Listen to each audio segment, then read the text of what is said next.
Welcome to our channel. யானை பசிக்கு சோள போறியா?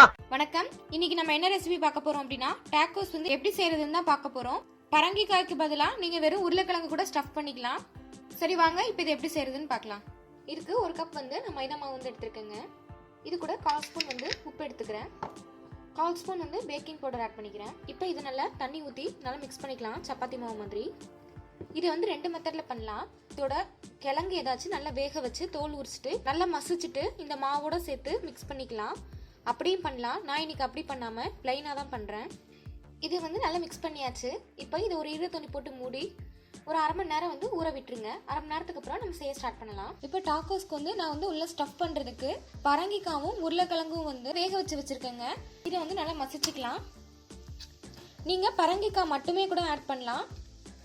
உங்ககிட்ட சப்போஸ் பரங்கிக்காய் இல்லை அப்படின்னா நீங்கள் வெறும் உருளைக்கிழங்கு இல்லைன்னா வேறு ஏதாவது கிழங்கு வச்சு கூட ஸ்டஃப் பண்ணிக்கலாம். இது நல்லா மசிச்சுக்கோங்க. இப்போ நல்லா மசிச்சாச்சு. ஒரு பேனில் ஒரு ஸ்பூன் வந்து ஆயில் ஊற்றிக்கோங்க. ஆயில் ஹீட் ஆனதும் குட்டி குட்டியாக நறுக்கி வச்சுருக்கேன் இஞ்சியையும் பூண்டையும் வந்து ஆட் பண்ணிக்கலாம். நான் வந்து ஒரு பல் பூண்டையும் ஒரு துண்டு இஞ்சியையும் குட்டி குட்டியாக நறுக்கி வச்சுருந்தேன். அதை வந்து ஆட் பண்ணிக்கிட்டேன். இஞ்சி பூண்டும் கொஞ்சம் நல்லா வதங்கினதும் ஆனியன் வந்து ஆட் பண்ணிக்கலாம். இது கூட தேவையான அளவு உப்பு ஆட் பண்ணிக்கலாம். காரத்துக்கு ஏற்ற மாதிரி சில்லி பவுடர். நீங்கள் சில்லி பவுடருக்கு பதிலாக சில்லி ஃப்ளேக்ஸ் கூட யூஸ் பண்ணிக்கலாம். மசாலாவோட பச்சை வாசனை போனதும் நம்ம மசிச்சு வச்சிருந்த பரங்கிக்காவையும் உருளைக்கிழங்கையும் ஆட் பண்ணிக்கலாம். இப்போ இதை மூடி கொஞ்சம் பச்சை வாசனை போகிற மாதிரி வச்சுக்கோங்க. இப்போ இந்த காயோட பச்சை வாசனை வந்து நல்லா போயிடுச்சு. இப்போ நம்ம ரெடி பண்ணலாம். நம்ம ஏற்கனவே செஞ்சு வச்ச மாவு வந்து இப்போ நல்லா சப்பாத்தி மாவு மாதிரி கொஞ்சம் உருண்டையாக பிடிச்சிக்கோங்க.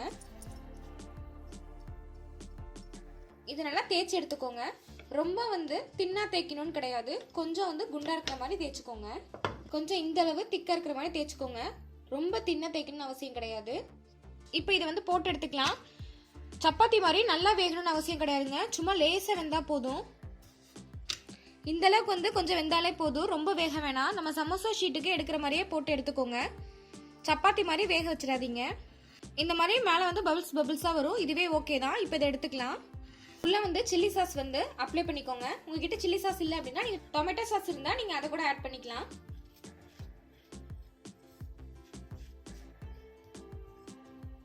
இந்த மாதிரி சில்லி சாஸ் வந்து நல்லா தடவினதும் இதுக்கு மேல வந்து துருவன சீஸ் வந்து ஆட் பண்ணிக்கிறேன். உங்ககிட்ட சீஸ் இல்லை அப்படின்னா நீங்க சீஸ் இல்லாமையும் பண்ணலாம். அப்படியும் பண்ணுவாங்க. இப்போ இது உள்ள வந்து நம்ம செஞ்சு வச்ச அந்த மசாலா வந்து ஸ்டஃப் பண்ணிக்கலாம். நம்ம இதை வந்து 2ஆ மடிக்க போறோம். அதனால நடுவில் இருக்கிற மாதிரி நல்லா ஸ்டஃப் பண்ணிக்கோங்க. இப்போ இதுக்கு மேல வந்து நான் வந்து வெங்காயம் வச்சுக்கிறேன். உங்களுக்கு என்னென்ன காய்கறி வந்து வேணுமோ நீங்க அதை வந்து வச்சுக்கலாம். லாக்டியூஸ், டொமேட்டோ, வெள்ளரிக்காய் இந்த மாதிரி எது வேணுமோ நீங்க வச்சுக்கலாம். கொஞ்சம் வந்து மல்லி இலை போட்டுக்கிறேன். நான் வந்து அவலை வந்து ஏற்கனவே வந்து ஆயிலில் ஃப்ரை பண்ணி வச்சிருந்தேன். அதையும் இப்போ வந்து ஆட் பண்ணிக்கிறேன். இப்போ இதை வந்து நடுவில் இப்படி இருக்கிற மாதிரி க்ளோஸ் பண்ணிக்கோங்க. தோசைக்கல்ல வந்து லேசா வந்து ஆயில் அப்ளை பண்ணிட்டு இதை இப்படி வச்சு நல்லா பேக் பண்ணி எடுங்க. நீங்க இதுக்கு பதிலாக கிரில்ல கூட வச்சு எடுக்கலாம். கிரில் இல்லைன்னா ஓவனாலும் வச்சு எடுக்கலாம்.